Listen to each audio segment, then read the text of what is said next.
आश्रम एक दीख मग माही, खग मृग जीव जंतु तह नाही। पूछा मुनि शिला प्रभु देखी, सकल कथा मुनि कहाँ बिसेखी। मार्ग में एक आश्रम दिखाई पड़ा, वहाँ पशु पक्षी कोई भी जीव जंतु नहीं था। पत्थर की एक शिला को देखकर प्रभु ने पूछा, तब मुनि ने विस्तार पूर्वक सब कथा कही। दोहा। गौतम नारी श्राप बस, उपल दे धरि धीर, चरण कमल रज चाहती, कृपा करहु रघुवीर।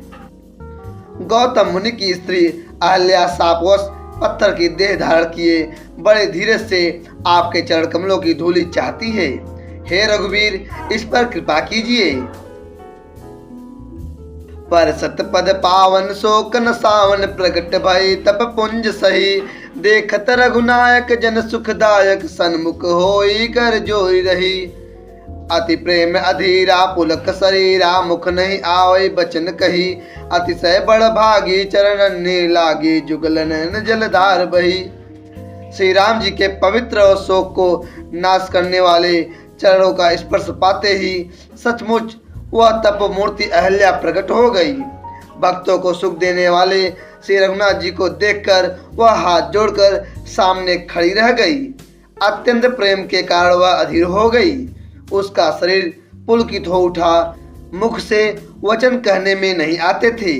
वह अत्यंत बड़भागिनी अहल्या प्रभु के चरणों में लिपट गई और उसके दोनों नेत्रों से जल प्रेम और आनंद के आंसुओं की धारा बहने लगी। धीरज मन कीन्हा प्रभु कहो चीन्हा, रघुपति कृपा भक्ति पाई, अति निर्मल बानी स्तुति ठाने, ज्ञान गम्य जय रघुराई।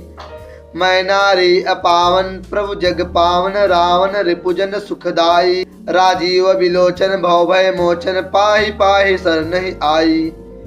फिर उसने मन में धीरज धरकर प्रभु को पहचाना और श्री रघुनाथ जी की कृपा से भक्ति प्राप्त की। तब अत्यंत निर्मल वाणी से उसने इस प्रकार स्तुति प्रारंभ की। हे ज्ञान से जान योग श्री रघुनाथ जी, आपकी जय हो। मैं सहज ही अपवित्र स्त्री हूँ और हे प्रभु, आप जगत को पवित्र करने वाले, भक्तों को सुख देने वाले और रावण के शत्रु हैं। हे कमल नयन, हे संसार जन्म मृत्यु के भय से छुड़ाने वाले, मैं आपकी शरण आई हूँ। मेरी रक्षा कीजिए, रक्षा कीजिए। मुनि श्राप जो दीना, अति भल कीना, परम अनुग्रह मैं माना, देख्यो भरी लोचन हरिभव, मोचन यही लाभ शंकर जाना। बिनती प्रभु मोरी मैं मति भोरी, नाथ न मांगो बर आना, पद कमल परागा रस अनुरागा, मम मन मधुप करे पाना। मुनि ने जो मुझे शाप दिया सो बहुत ही अच्छा किया। मैं उसे अत्यंत अनुग्रह मानती हूँ कि जिसके कारण मैंने संसार से छुड़ाने वाले श्री हरि आपको नेत्र भर कर देखा।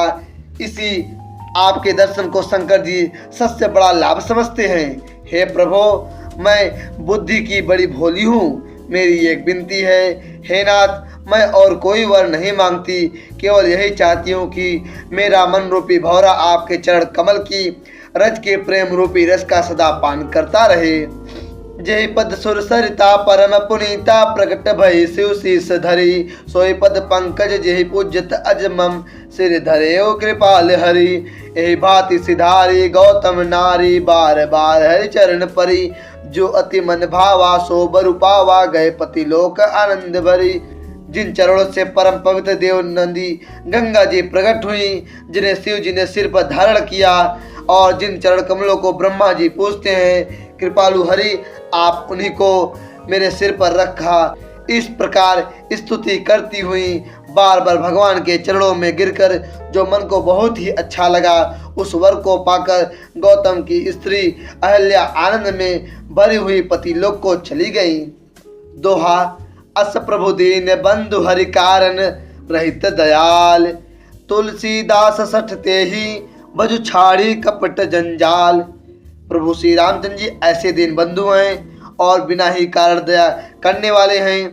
तुलसीदास जी कहते हैं, हे सठ मन, तू कपट जंजाल छोड़कर उन्हीं का भजन कर।